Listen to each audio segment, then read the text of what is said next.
Let's get it rocking. Hey!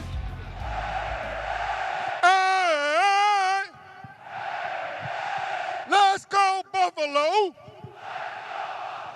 Let's go, Buffalo. One last time, Bills Mafia. Say it like you mean it.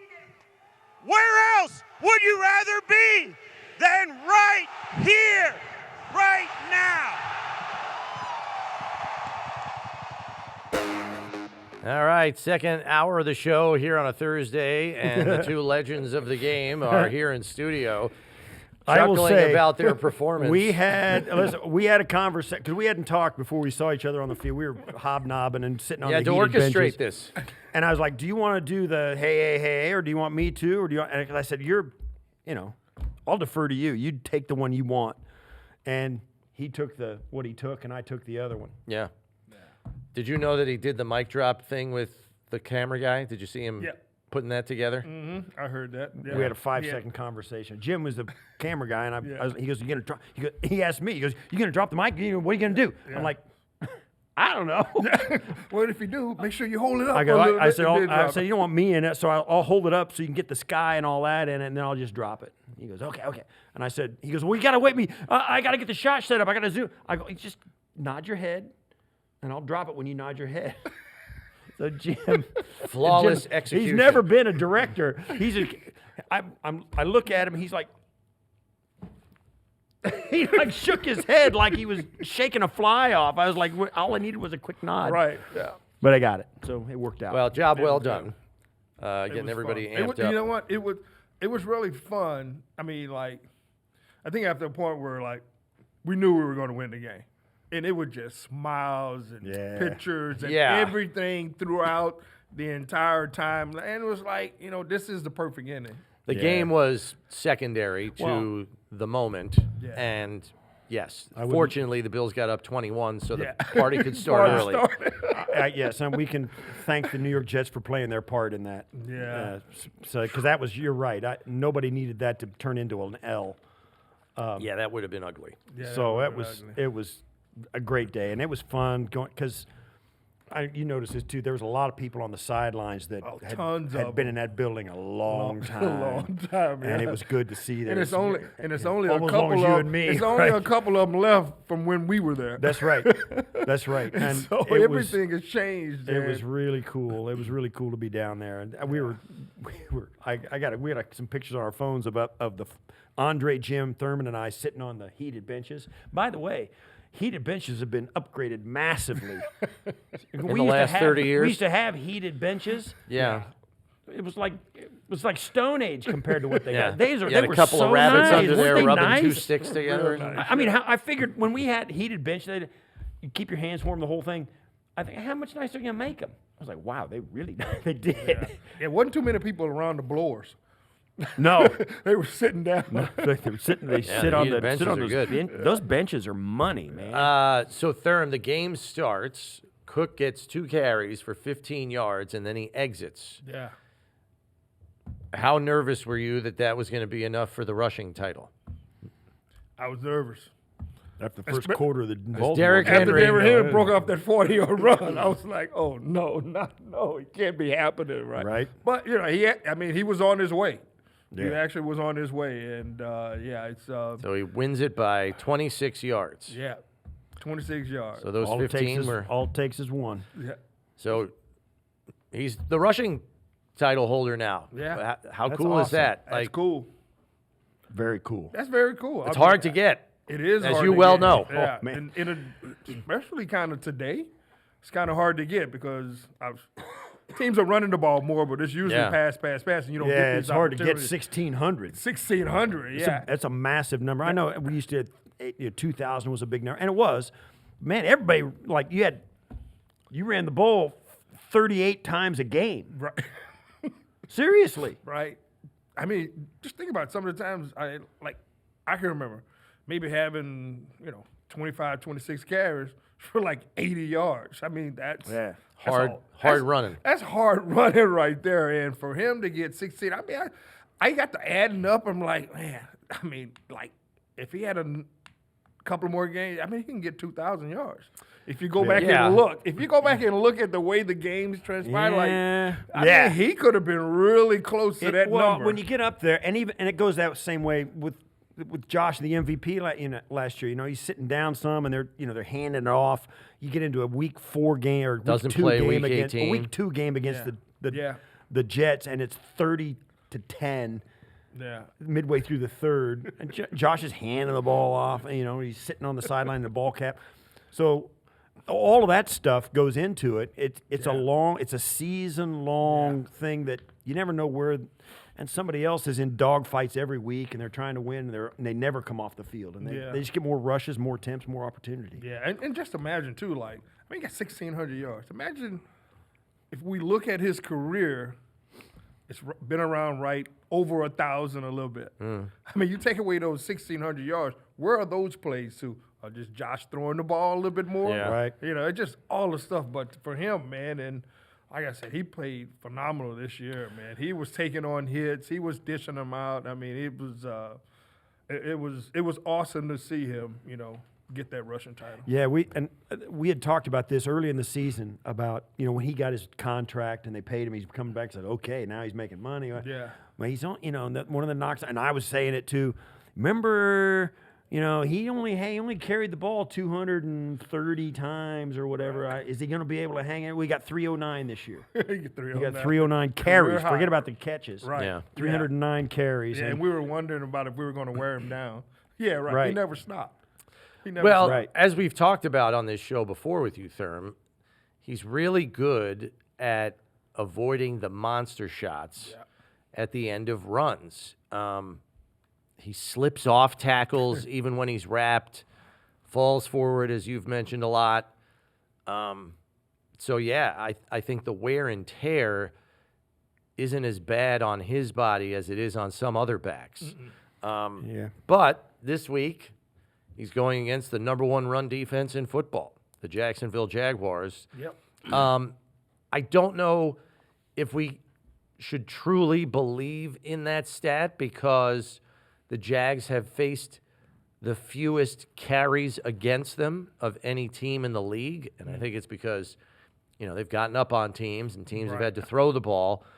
So naturally, they're going to have a low rushing yardage total against them when they have some of the fewest attempts against them in the league. Yeah.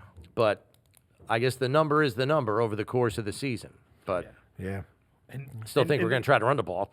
Sure. Yeah, I think that's exactly what we do. Yeah. I mean, that's been our bread and butter. It's their identity offense. It's their identity, yeah. But I mean, it comes out you may have a good first quarter, but we're going to keep doing this thing in the second, third, and fourth quarter. Yeah. We're not unless we get behind. We're going to keep pounding this running game at you, and for those times because of the miscarriages or whatever, how are you going to be? What is your endurance like in the fourth quarter when we still handed it off the hook, cook, which is what we want to do. The Jags have had problems with bigger personnel offenses that play more 12 or 13 personnel, and they will deploy a 3 safety package on defense to try to combat base or heavy personnel.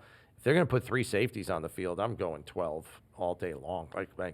I like my tight ends opportunities better than your 3 safeties. Right. Yeah, I love that opportunity. Yeah, I mean, and we know how to do it. We're one of the few teams in the National Football League that uses 3 tight ends. I think the only other team that uses it might be the Rams. Yeah, and I think San Fran does it a little bit, not a lot. Yeah. So this is something that they haven't seen before, and look at the course of the end of the year, all of our tight ends started catching the ball too. So they have to be aware of that. So I mean, it's been pick your poison here, But I think for us, we are so good when we're in that 12 offense, man. And we're handing it off. It makes our offense better. The question is, if they go 3 tight ends, and then bring in Alec Anderson, I think it'll be just big, and try and just push him down the field with, and running the. Or just throw Reggie out there too, right? Right. And they come in, and then you just start running the ball, and with Josh too. I mean, Josh is running it off tackle out of the shotgun or whatever. You run that student body right, student body left, with Josh tucking the ball under his arm, and then go with pace. where they don't get a chance. Oh yeah, you get them in the right personnel. You get them in the right personnel. They not ready for they it. don't match up the way they thought they were going to match up, or you just catch them unaware, and they've got the wrong people out, and they can't switch unless they take a timeout. That's all well and good, but at some point, you get out there in that 13 personnel, you're gonna have to throw it. You got to show them. You got to show them that you're going to be able to complete some passes out of it, and that's where you got to, that's where the rubber meets the road. You got to throw it and pass it out of everything you do. Everything you do.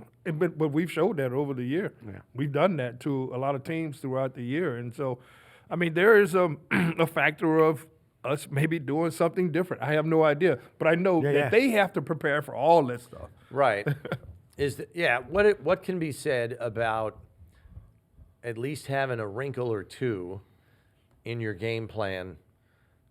Something just a little unexpected in the scope of your plan. It's not a major part of it, but maybe one or two things. Do you guys remember having some of those in your playoff plans when you got to the postseason? Just two or three little minor things in a game plan that were new that you hadn't put on tape yet. So what I remember doing is, particularly like when we'd play like Miami, who knew us really well. Yeah. There was stuff we did with our offensive line. We were big, particularly in '90.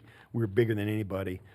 And I remember Thurman, we had, I don't know what it was called, but you run what you've been running so well and what you've crushed them with, right? Yeah. And then you throw a wrinkle into that play where they're gonna dive in head first and say, oh, we've seen this before. You ain't doing it this week. And then all of a sudden, it's not that. Yeah. It's something else. You do wrinkles off of stuff that you've really hurt them with. A wrinkle off your bread and butter plays. Yeah. Back then we were really good at running screens. Tom Bresnan had the offensive line. We were good at running screens. Yeah. And I think one of the years was the AFC Championship game in Miami. Yeah. The night before we put in called a slip screen. We put it in the night before. Yeah. We had Didn't practice it. I don't even know where we got it from. I don't even know where it came from. Tom Bresnahan came in and put that play in, and I think because you got to be there Friday, I think we walked through it about what would happen. And then, we had Will Wolford at the time or whatever. Jason Taylor and Marco Coleman, they used to get upfield all the time. Yeah. And just pretend that you're blocking him and just let him go on by. And Jimmy Richter and everybody came up. Put it in the night before. Did a walkthrough of it. Yeah. And that was it. Did you use it and it worked? Oh, it worked. Yeah. Man, I scored a touchdown on it. Okay. I guess it worked. So, it worked. We beat him 30-10 or something like that. 29-10. Yeah, that was the final. 29-10. So, yeah. Is there any part of Jacksonville's, have you seen any of them at all this year or no? Not really. The only thing I know is they have a Josh Allen. Yeah. That's it. They've won 8 straight to finish the season. And I've talked to Steve about this a little bit because we talk all the time about in this league how hard it is to sustain that level of play. Because I almost see the loss to Philly as a little bit of a blessing. Yeah. Because, all right, there's a loss there, and now we get back on track and we do what we do. When you come into the playoffs having won 8 in a row, and now you've got to sustain your play against some of the best teams, that gets hard really fast, doesn't it? Yeah, it does. All of a sudden, you're looking at what you have to put together is a 14 game winning streak, or 12 game winning streak. Can we end the season on 8, 12 straight wins, and that'll guarantee us the Super Bowl. So and knowing that that's the streak, you can't come back from it. You're done. Yeah, right. Right. Yeah. If you can't, you're out. Yeah, you're out. So, but I think one of the things that I have heard about what's different in Jacksonville now is that, like, Trevor Lawrence is believing that he doesn't have to do it all by himself. I read this somewhere, like the locker room is different, just like the culture, like Sean McDermott and Brandon Beane built here. It's becoming that in Jacksonville. And I watch it because Fred Taylor's a good friend of mine, running back, used to be for the Jacksonville. Sure. And he's mentioned something like that before in the article, like how it's so much different over with the culture now. And so, and those guys believe in each other. Like it's. Yeah. They're a good football team. They're a good football That's team. the way they act. Right. That's the way they act. Yeah, it's a good football team. It's the way that acts. So where a Mm-hmm. guy like Trevor trusts somebody other than his own abilities. Yeah. We saw that with Josh. He was that guy in 2019, right, where it was either him or nobody. And as he learned to spread it around and give some other guys a chance, they came through for him. It came through for him. So yeah, I mean, I see it as a great matchup. I know Coach McDermott talked about Jacoby Meyer the other day, but now he's made a difference on that football team. Yes. Yeah. So yeah, I mean, they're playing. I mean, I would have never saw this. Trevor Lawrence doing a quarterback sneak like that against the Chargers, who pretty decent defense, right? Yeah, he's got 9 rushing touchdowns this year. Right. So yeah, his game is going to another level, and I think that's good for just football. Period. Seeing another guy emerge, right? Could this be the year? I mean, if you think about it, him, Bo Nix, May, Josh, Herbert, yeah, and C.J. Stroud. I mean, you expect one of those guys to. I'm probably not so much C.J. Stroud right now, but the other guys that I named, they're at championship quality teams run by Sean Payton, Mike Vrabel, who's been there, and so that's I think it's good for football. But hey, look. It's going to be hard to stop playoff Josh. Yeah. But it might be kind of like one of those basketball terms. You don't stop Josh, you just contain him. You stop everybody else, and then force him to do it all by himself. What can you say about the value of playoff experience? Obviously, this is the 7th straight year that the Bills have been in the postseason. Jags are back for the first time since 2022. Right. Trevor's only got 2 games of playoff experience. He's got 5 picks in those 2 games. Just based on personal experience, having gone back year after year, were there ever times where you saw it paying dividends against a playoff opponent that might not have the same amount of experience? Not really. I think pretty much everybody that we played against had playoff experience. Okay. So and these guys don't, but the playoff experience, I mean, the thing that I look at that when I hear that, it brings back kind of old memories because when we went to the first and the second Cowboy, we had the experience and they were younger. Yeah. Right. Right? They were very younger than we were, and we were older. I mean, we had played at least another season leading up to that 3rd Super Bowl. Yeah. Right. All the stuff that we went through, and it's a veteran team against. 5 preseason games. Yeah, right. So like, some of that stuff is just good just for people to say. Right. But it was different back then. Yeah. Because we only had 6 playoff teams. 2 teams got the bye. Yeah. And there was less turnover at the tops of the divisions, to me. I mean, we played against the Dolphins the second game against the Dolphins 6 times or 7 times in a row. It was always the Dolphins. The Jets were never involved in unless that, like the 88 thing, when we beat the Jets, it was just because it was a division game. It wasn't because the Jets were going to win the division. Yeah. You know what I mean? They were just the last game on the schedule. It was just the last game on the schedule. We were going to win the division because of that. But you get into what other team was going to win. It was Miami every year. So they had wild card and playoff experience. So did Cincinnati, the team we played in '88, and Kansas City had playoff experience. Cleveland had playoff experience. So it was less unpredictability. I was more predictable. There's a smaller at the top. Pool of playoff teams every year, and you had to be able Not to as many maintain it. upstarts. So a lot of teams, once they got in, they kept being in. So there wasn't that. Oh, look at this team. They went from worst to first like they do now. Yeah. Plus, I mean, boy, just keep talking about it. Bring back lost out here to Jacksonville. Oh yeah, Jim's last game, right? And experienced young guys, right? Yeah. Natron Means. Sometimes that serves you well, man. They got energy and they don't care. Let's go. They don't worry. They got the right mentality, and that's really what the right mentality is. You just can't care. We're gonna go. We're gonna play. We don't care about the consequences and right. Yeah. And we had that. I mean, we had that same energy. It's just just at times it's just a balance. Just goes the other way. Yeah. Yeah. Jacksonville. They're good. You always meet a good team. Yeah, Jacksonville 2-0 all time against the Bills in the playoffs. The one game that you referenced, 96. The other one, McDermott's first year, 2017, when the drought got broken. Yep. That was 10-3 final down there with Tyrod at quarterback, and Sean McCoy had a good game, but not too many other people did. Nope, not at all. So, Although the defense held him in the game, only giving up 10 points. I mean, that's pretty good on an away field. So are you expecting a close game, Thurman, or do you think the Bills take care of business here? I'm expecting a close game. Yeah. I'm expecting a close game. But I think when I do look at it, I think, we've heard, Mahomes not here, Burrow's not here.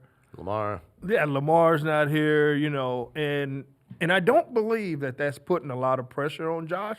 I know people want to say that, but I think it's still a close game. Yeah. These guys in Jacksonville are hungry. Our guys are wanting to prove, like, okay, look, we know the scenario here. We got to get there. I mean, everybody's saying that this is our year because of those guys that I just named, not in the playoffs. So it's your time to be the leader of this group and let this young group of quarterbacks wait another year or two. So, I'm looking for – I think the Bills win. I think we continue to go wherever we go the following week. And I think what it determines, like, how we play, like, if we're into it, no mistakes, just good, solid football, you never know. All right, Thurman. Well, thanks for man. stopping by, as Good always. seeing you. Good seeing you. Appreciate it. And hopefully we're talking about the next matchup next week. I plan on being there in this seat Okay. no matter what. All right. Works for No me. matter what, I'm in fine. this seat next week. You're always invited. That's the Hall of Famer Thurman Thomas joining us as he does every week. We'll take a break,